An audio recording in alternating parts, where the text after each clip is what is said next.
What's up, guys? I've got a little treat for you today.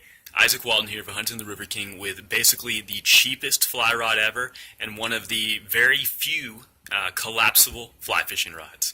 Let's take a look. For starters, this thing is dirt cheap. Online, it goes for about 15 bucks on AliExpress. I've got a link in the video description.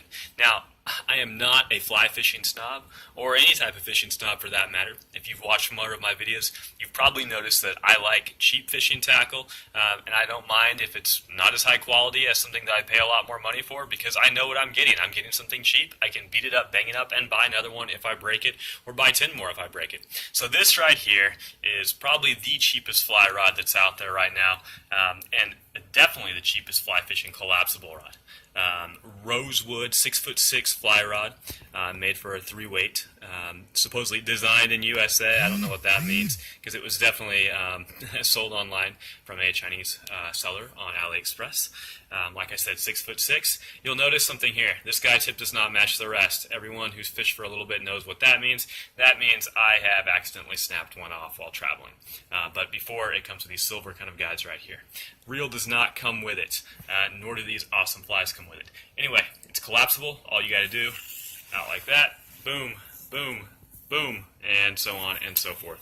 So I'm going to be showing a lot of clips of me fishing with this, fishing with a couple different locations, the LA River, Echo Park, and a little park out in the Inland Empire. I also took it out to Washington State, did some fishing with it. This thing is perfect for travel.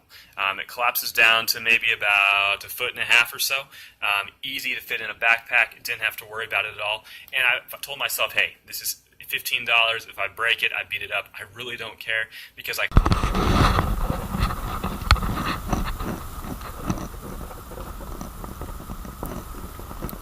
So here I am walking down to the LA River, just checking out the area, hoping to catch some carp.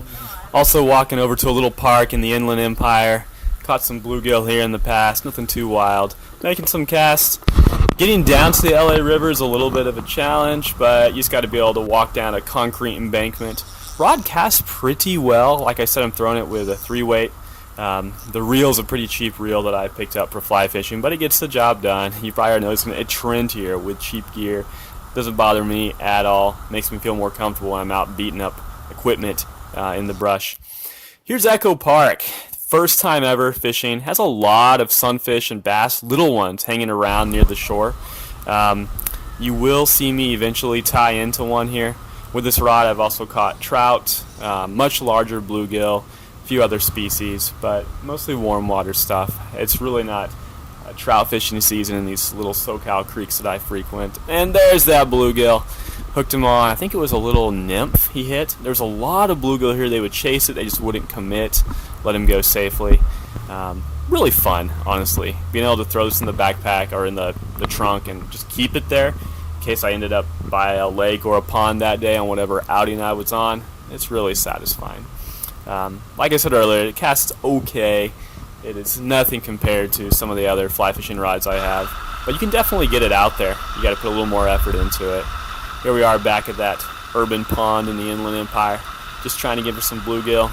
Wasn't recording, hooked a couple nice ones. That's really it. So here's the good and the bad about it. The good on this Rosewood fly rod, it's super cheap. It's highly portable, and for me, it's absolutely perfect for those backcountry trips I do, where I just have not found a little fly rod that I can easily throw in the backpack and take apart, put back together really quickly, and get back out in time to do some fishing. I have that collapsible ultralight rod you see me using in a lot of my trout fishing videos. I wanted something similar for fly fishing. Like I said, I'm not a snob. I don't care if it doesn't have the best action, the most amazing components, some big name brand behind it. I just wanted something that would work. And it does work. I can cast with it, especially on the little creeks that I'm fishing around here, like the San Gabriel River, Santa Ana River, where it's just a little bit wider than a sidewalk. You don't need a super fancy rod for that. Some of what you're doing is just dapping or bow and arrow casting. A lot of that can be handled by a Tenkara rod. The bad, okay? It feels cheap. It looks cheap. It feels cheap. It's ugly.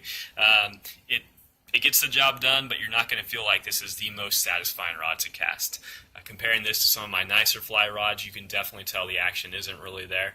It's sensitive enough to load up when you need it to. You can fight a fish with it okay, but honestly, don't expect much more than that. Okay, guys, Isaac Walton here for Hunting the River King. Thanks for watching. I'll have links to this video, links to this fly fishing rod in the video description. Let me know if you have any questions about it, if you've ever used it, any feedback about it.